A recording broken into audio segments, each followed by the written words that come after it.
안녕하세요. 오늘은 한국 사람들이라면 누구나 사랑하는 음식, 바로 돼지고기에 대한 얘기를 좀 해볼까 합니다. 근데 요즘 이 돼지고기 시장에 정말 이상한 미스터리 같은 일이 벌어지고 있거든요. 같이 한번 파헤쳐 보시죠. 바로 이겁니다. 이게 오늘의 핵심 미스터리예요. 한국 사람들 돼지고기 소비량은 역대 최고치를 찍고 있는데 이상하게도 우리 동네 삼겹살 맛집들은 하나둘씩 문을 닫고 있어요. 대체 왜 이런 일이 벌어지는 걸까요? 뭔가 앞뒤가 안 맞잖아요. 그렇죠? 자, 이 그래프를 보시면 상황이 더 명확해집니다. 왼쪽 막대 보세요. 1인당 돼지고기 소비량은 꾸준히 계속 올라가고 있어요. 그런데 바로 옆에 오른쪽 막대, 돼지고기 식당들 경기 지수는 그냥 곤두박질 치고 있습니다. 아니, 이렇게나 많이 먹는데 식당들은 왜 망해가는 걸까요? 이 숫자 뒤에 숨겨진 진짜 이야기가 뭘까요? 딱 생각나는 이유들이 있긴 하죠. 아, 삼겹살값 너무 비싸잖아. 맞아요. 요즘 서울에선 1인분에 2만 원 훌쩍 넘으니까요. 경기도 안 좋고요. 근데 정말 그게 다일까요? 전문가들은 고개를 젓습니다. 진짜 이유는 따로 있다고요. 자, 지금부터 이 모든 미스터리를 풀어줄 핵심 열쇠를 공개하겠습니다. 바로 육미간격이라는 개념인데요. 조금 생소하게 들리시죠? 이게 뭔지 알고 나면 아하 하실 겁니다. 육, 미, 간격. 한자를 풀면 간단해요. 고기 육, 쌀 미, 그 사이의 거리라는 뜻입니다. 그러니까 한 끼 식사에서 고기랑 밥이 얼마나 가깝냐, 뭐냐, 이걸 따지는 개념이에요. 이게 왜 중요하냐고요? 이걸로 보면 모든 게 설명이 되기 시작합니다. 자, 보세요.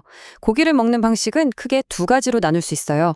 먼저 육미 간격이 먼 식사. 대표적으로 삼겹살이죠. 고기 먼저 굽고 쌈 싸 먹고 술 한잔하고 밥은 맨 나중에 볶아 먹거나 말거나 하잖아요. 이건 일종의 이벤트나 회식에 가깝죠. 반면에 육미 간격이 가까운 식사. 제육볶음을 생각해 보세요. 밥 위에 고기 얹어서 한 입에 쏙! 밥이랑 고기가 하나가 되는 우리네 평범한 한 끼 식사입니다. 한 전문가가 이 상황을 아주 명쾌하게 정리했습니다. 사람들이 고기를 안 먹는 게 아니다. 삼겹살 구워 먹는 것처럼 육미 간격이 먼 식사를 점점 안 하게 되는 것뿐이다. 이겁니다. 고기가 싫어진 게 아니라 고기를 먹는 방식이 바뀌고 있다는 거죠. 자, 그럼 이게 그냥 그럴싸한 이론에 불과한 건지 아니면 진짜인지 데이터를 한번 까볼까요? 데이터는 거짓말을 안 하니깐요. 와, 이 숫자들 좀 보세요. 진짜 놀랍지 않나요? 우리가 흔히 구워 먹는 삼겹살, 목살 판매량은 거의 제자리 걸음이거나 오히려 줄었어요. 그런데 찌개나 제육볶음에 쓰는 앞다리살, 뒷다리살 판매량은 거의 폭발적으로 늘었습니다. 이게 뭘 의미하겠어요? 사람들이 이제 불판 앞에서 고기 굽는 대신 주방에서 직접 요리를 해먹기 시작했다는 가장 확실한 증거죠. 바로 이거예요. 사람들이 뭘 사는지를 보면 그들이 어떻게 먹고 있는지가 보이는 거죠.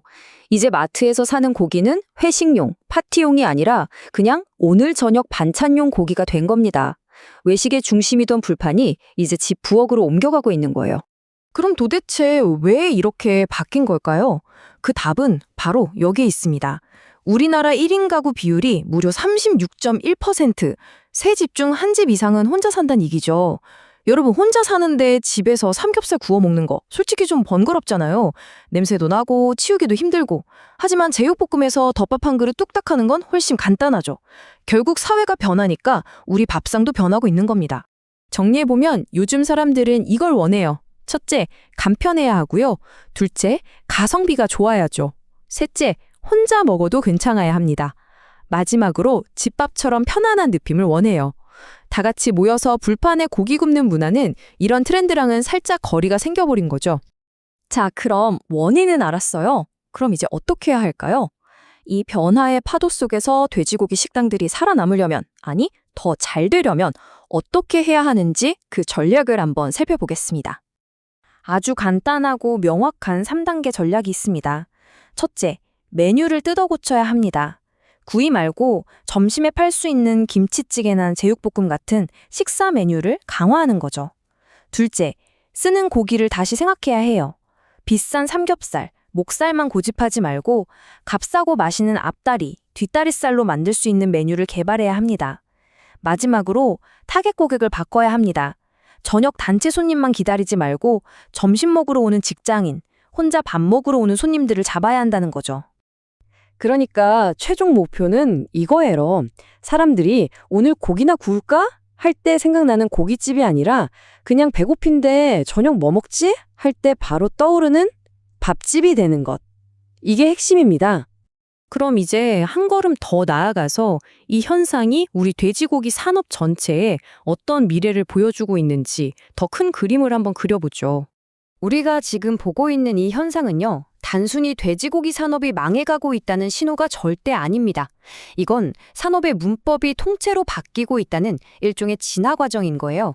사람들이 고기를 소비하는 방식 자체가 달라지고 있다는 뜻이죠. 이 흐름을 보면 더 이해하기 쉽습니다. 옛날에 고기는 뭐였죠? 생일이나 명절 같은 특별한 날에만 먹는 축제 같은 음식이었어요. 그러다 지금은 매일 밥상에 오르는 식사가 됐죠. 그럼 앞으로는 어떻게 될까요? 바로 밀키트나 간편식에 들어가는 하나의 식재료처럼 우리 생활 속에 훨씬 더 자연스럽게 녹아들게 될 겁니다. 그래서 오늘의 결론은 이 한 문장으로 요약할 수 있습니다. 미래는 밥과 가장 가까운 고기의 것이 될 거라는 것. 즉, 육미 간격이 짧은 고기가 시장의 주인공이 될 거라는 얘기입니다. 이게 바로 시대의 큰 흐름이에요. 자, 이제 마지막으로 여러분께 질문 하나 던지면서 마무리하겠습니다. 오늘 저녁 혹은 어제 저녁에 드셨던 식사를 한번 떠올려 보세요. 여러분의 밥상 위에서 고기와 밥은 얼마나 가까웠나요? 아니면 멀었나요? 어쩌면 그 거리가 지금 우리가 어떤 시대를 살고 있는지를 보여주는 가장 정직한 지표일지도 모릅니다.